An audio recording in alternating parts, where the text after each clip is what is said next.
Hi, I'm Stephen Koprince, Managing Partner of Koprince Law, LLC. Today I'm talking about a situation under the SBA's affiliation rules in which a 4.16% minority owner was deemed to control a company for purposes of affiliation. Now in this case, an owner of a mere 4.16%, that's 4.16%, a minority interest, nevertheless was found to control the company in question because the company's ownership in this case was split among approximately 20 different owners. In a recent size appeal decision, the SBA Office of Hearings and Appeals confirmed that where a company has no owner of 50% or more, a minority owner may be presumed to control that company for purposes of determining affiliation, even with an ownership level, in this case, barely exceeding 4%. OHA's decision, that's the Office of Hearings and Appeals, again known as OHA, their decision in size appeal of Government Contracting Resources, Inc., and that's the docket number there is SBA number SIZ-5706, if you want to look that up. It involved a NAVFAC solicitation for base operating support services.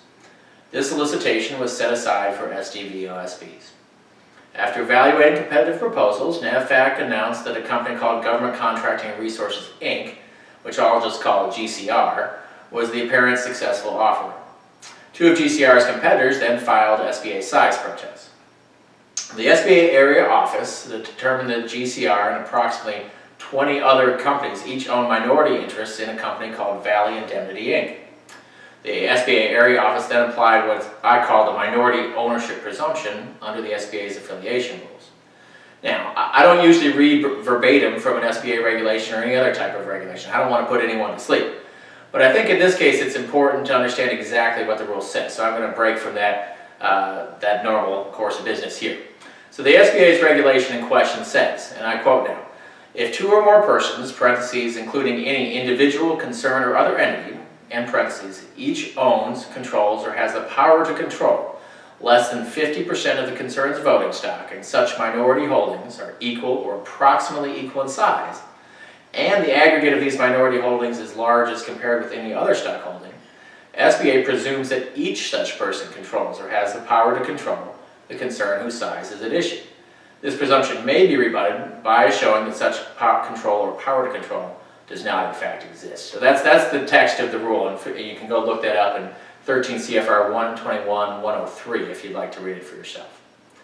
Now in this case, the SBA area office determined that GCR had not rebutted the presumption that it controlled Valley. Again, keep in mind, GCR is one of 20 owners approximately of this company called Valley, 4.16% minority interest. The SBA applied this rule, the minority interest presumption, and determined that GCR was in fact affiliated with Valley through that ownership interest. The affiliation in turn with Valley caused GCR to become ineligible for that NAVFAC contract that GCR thought it had won. GCR didn't like the result, of course, filed a size appeal with OHA. GCR argued in part that 4.16% ownership stake did not give it control over Valley. And GCR made what sounds like a logical argument. It noted that under Valley's corporate documents, a quorum for a shareholder vote required a majority of the shares, so more than 50%.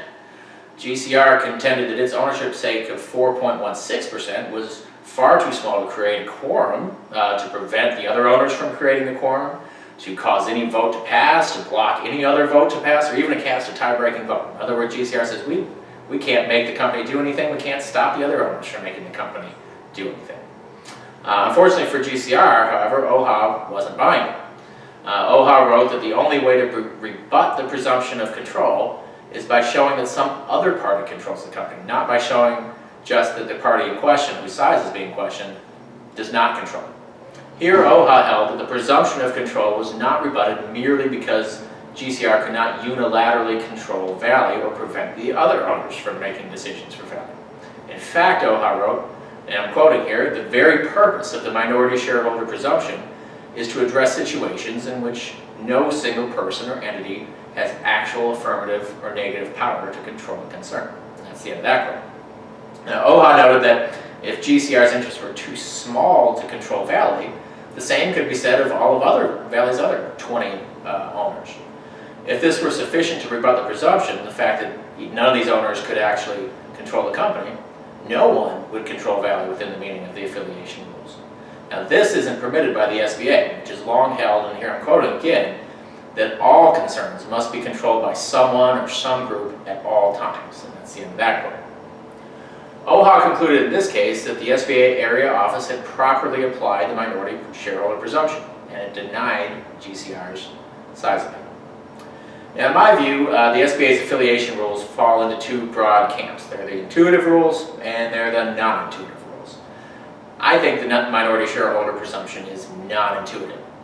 A company like GCR can't really be faulted for assuming that a 4.16% minority ownership stake didn't establish control or affiliation with value.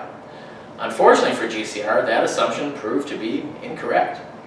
For others who might be in a similar boat, GCR offers an opportunity, that story of GCR offers an opportunity to reconsider whether an affiliation problem might exist, and if so, take steps to address it.